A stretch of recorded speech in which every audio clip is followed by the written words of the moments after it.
దేశవ్యాప్తంగా ఎన్నికల విషయంలో ఒక పెద్ద మార్పు రాబోతుందండి. అసెంబ్లీ అండ్ లోక్సభ నియోజకవర్గాల పునర్విభజన అంటే డీలిమిటేషన్. ఆ డీలిమిటేషన్ ప్రకారం 2029లో మహిళా రిజర్వేషన్ గురించి కావచ్చు అసెంబ్లీ సీట్లలో, అండ్ ఏ నియోజకవర్గంలో మహిళలకు ప్రాధాన్యత ఇచ్చేటటువంటి అవకాశం ఉంది, ఇలాంటివన్నీ కూడా ఈ వీడియోలో మనం చర్చించుకునే ప్రయత్నం చేద్దాం. వీడియో మీకు నచ్చితే ఖచ్చితంగా లైక్ చేయండి, ఛానల్కి సబ్స్క్రైబ్ చేసుకుని కొంచెం సపోర్ట్ చేయండి. తప్పకుండా ఛానల్కి సబ్స్క్రైబ్ చేసుకోండి, నన్ను సపోర్ట్ చేయండి.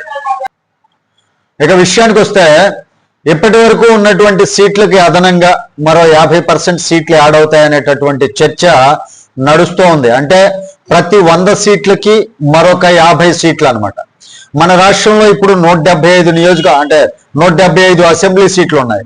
మరి అదే లెక్కతో మరో 88 సీట్లు కలిస్తే మొత్తం 263 అసెంబ్లీ సీట్లు అవుతాయి. అలాగే 25 లోక్సభ సీట్లు ఉన్నాయి, దానికి మరో 13 కలిస్తే 38 లోక్సభ సీట్లు అవుతాయి. ఇది ఒక పెద్ద మార్పు అని చెప్పుకోవచ్చండి. ఇక ఇంకా పెద్ద విషయం ఏంటంటే మహిళా రిజర్వేషన్. 1992 నుంచి స్థానిక సంస్థల్లో మహిళలకు 33% రిజర్వేషన్ ఉంది. కొన్ని రాష్ట్రాల్లో అయితే 50% కూడా ఉంది.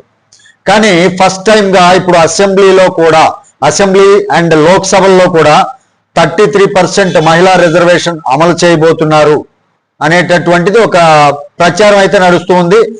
దీనికి సంబంధించినటువంటి చట్టం కూడా ఆమోదం అయిందండి. ప్రచారమే కాదు, బిల్ కూడా పాస్ అయింది, ఆమోదించడం కూడా కంప్లీట్ అయిపోయింది. కాన్స్టిట్యూషన్ అంటే 106th అమెండ్మెంట్ ప్రకారం, యాక్ట్ 2023 ప్రకారం అంటే చట్టసభల్లో 33% సీట్లు మహిళలకు కేటాయించారు. 263 అసెంబ్లీ సీట్లు ఉంటే సుమారుగా 87 సీట్లు మహిళలకు కేటాయించాల్సి ఉంటుంది మన ఏపీలో. ఇప్పుడు అసలు ఇంట్రెస్టింగ్ లెక్క ఇక్కడ మొదలవుతుందండి. మహిళలకు ఏ సీట్లు ఇస్తారు?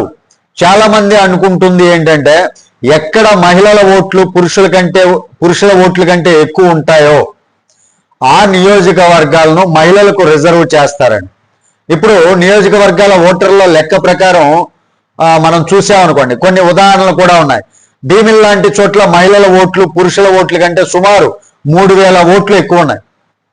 పాణ్యం, గాజువాక, చంద్రగిరి, తిరుపతి, మంగళగిరి, పెనుమలూరు, రంపచోడవరం, పెందుర్తి, గురజాల, విశాఖపట్నం, కర్నూలు, విజయవాడ, గుంటూరు, నెల్లూరు, తెనాలి, నంద్యాల, అనంతపురం, ఇచ్చాపురం, శ్రీకాకుళం, రాజమండ్రి, కాకినాడ, భీమవరం, మదనపల్లె, కావలి, జమ్మలమడుగు అండ్ శ్రీకాళహస్తి, ఆదోని, ఒంగోలు, తాడిపత్రి, ఇలా చాలా నియోజకవర్గాలు మహిళల ఓట్లు ఎక్కువ ఉన్నాయండి. కానీ ఇక్కడ ఒక చిన్న ట్విస్ట్ ఉంది. ఇది అంతా ఇప్పుడున్నటువంటి ఓటర్ల లెక్క ఆధారంగా మాత్రమే. నియోజకవర్గాల పునర్విభజన జరగబోతోంది. డీలిమిటేషన్ పూర్తయిన తర్వాత ప్రతి నియోజకవర్గంలో ఓటర్ల సంఖ్య పూర్తిగా మారిపోతుంది. ఇప్పుడు 3,30,000 ఓటర్లు ఉన్నటువంటి చోట డీలిమిటేషన్ తర్వాత 2,10,000 ఓటర్లు మాత్రమే ఉండొచ్చు. అప్పుడు మహిళల సంఖ్య కూడా మారిపోతుంది కదా. అంటే ఇప్పుడున్న లెక్కలతో ఈ సీట్లు మహిళలకు వస్తాయి అని చెప్పడం కేవలం గెస్ మాత్రమేనండి. ఎందుకంటే మహిళా రిజర్వేషన్ అమలు అనేది కూడా డీలిమిటేషన్ తర్వాతే ఉంటుంది.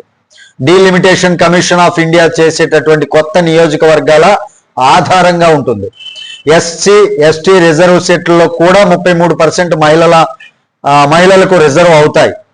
అంటే ఇప్పుడే వెబ్సైట్లలో సోషల్ మీడియాలో చూపిస్తున్నటువంటి మహిళా సీట్ల జాబితాలు కావచ్చు, ఇంకా కొన్ని చోట్ల ఇక్కడే మహిళలు పోటీ చేస్తారని చెప్పేటటువంటి వివరాలు కావచ్చు, అవైతే ఫైనల్ కాదండి.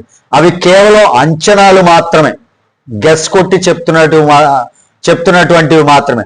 డీలిమిటేషన్ పూర్తయ్యాక కొత్త ఓటర్ల జాబితా వచ్చిన తర్వాత రొటేషన్ విధానం ప్రకారం మాత్రమే అసలు మహిళా సీట్లు అనేది నిర్ణయిస్తారండి ఖచ్చితంగా. కాబట్టి ఇప్పుడే ఏ నియోజకవర్గం మహిళలకు రిజర్వ్ అవుతుంది అనేది చెప్పడం చాలా కష్టం. ఇప్పుడు ఒకవేళ ఏదైనా సోషల్ మీడియాలో కావచ్చు, ఏ ఛానల్లో అయినా సరే ఈ నియోజకవర్గాలు మహిళలకు అని చెప్పారంటే అది ఫ్యాక్టే కాదండి, కేవలం గెస్ మాత్రమే. ఇది తెలుసుకొని ఉండాలి ప్రతి ఒక్కరు.